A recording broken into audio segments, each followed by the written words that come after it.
Hello, everybody, and welcome to Everything. This is Raymond. Today, I'm talking about a topic that affects Ghanaians, and by extension, Africans, and even people of African descent.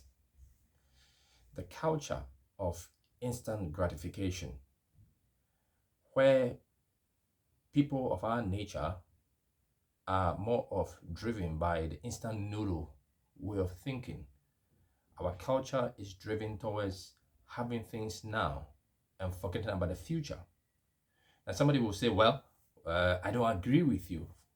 But you see, there's enough data. One of the experts who has extensively studied various cultures is Gert Hofstede. Gert Hofstede.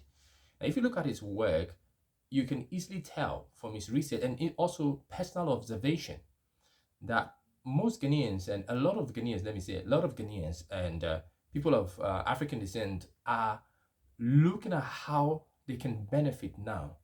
And because of that, they shift their focus away from the future. We can see that in individual behavior. A lot of young people want to have everything now. They don't have a big salary, but they have a big cell phone. They don't have a big salary, but they have a lot of wearables that are so expensive, and ignore the fact that you have to invest into your future so that in your future you don't depend on anybody, or when you're older you don't have to depend on anybody. We have that tendency where we spend everything now, and with little or no investment, only a few people are looking at the future. We see that in the behavior of our politicians, because we are social people. We're in a culture, and it affects our worldview of things, and that is how even our politicians, for most part, behave.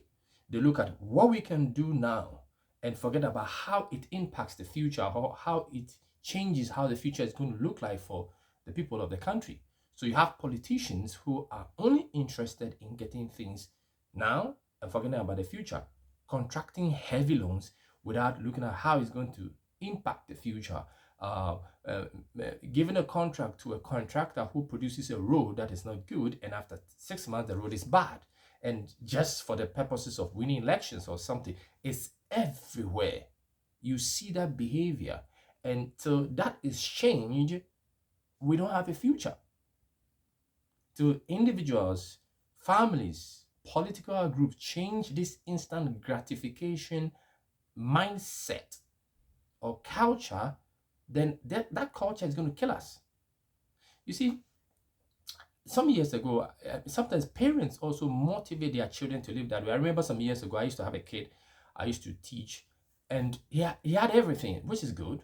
But you see, instant gratification in itself is not bad, because you need it for survival. For example, you are being chased by a wild animal. You have to instantly gratify yourself by defending yourself, killing that animal, and moving on.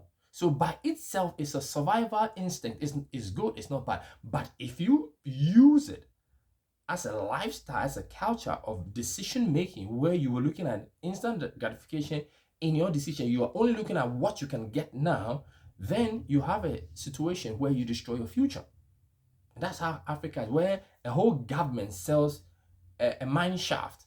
A whole government sells that to another organization and buys it for a few millions. And within a year or two, they pay back everything. And you ask yourself, couldn't that government have drilled or mined and made money out of that? It is a way of thinking. It's a world view that let me satisfy myself today. So back to the story of that kid. That kid had everything, but he everything about his performance was bad, and it kept going on and on. So one day I was invited by the parent, and I said, you know what? They had a lovely show, wonderful home and all that. I saw carpets I hadn't seen before. And so I told the parent, look, take away everything. And it was like, well, I said, yeah, take away everything. And let's introduce things based on performance. He lost his car, he lost his expensive cell phone, lost his video games, lost his television, lost everything was put away into the garage. When I left, I felt very sad for him, and he was angry. But a few years down the line, I had a phone call. I said, which number is that? I don't know the number. So I picked up the phone, and he said, it's me. So I said, oh, this afternoon is going to be bad. I'm going to get heavy insults. And then I called you to tell you thank you. I was surprised. I said, thank you for what? And said, what you did to me, now I can think. He told me what he was doing with his education. He told me what he was doing with his life. He started a business that was doing well. Now he could think. Because what was causing the instant gratification has been taken out. What was fueling his instant gratification was no more there. So he needed to work for it, think about the future.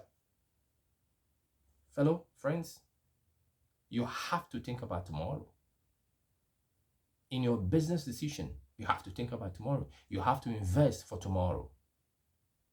Otherwise, you have to respect every kid in your old age. So you come to Ghana, Africa, most of the time you see old people, oh fine, oh fine. I mean, trying to please a young person because that's where they're going to get their daily bread from. But if you work today and you secure your future, you're your own boss, your own boss. You don't need assistance. You can look after yourself. And therefore, I present to you that our culture, most part of it is killing us. The culture of instant gratification is killing us. And therefore, till we change, we don't have a future. By extension, our families don't have a future. Our nations will not have a future. Because the same people that we are going to put into politics to solve the same problems.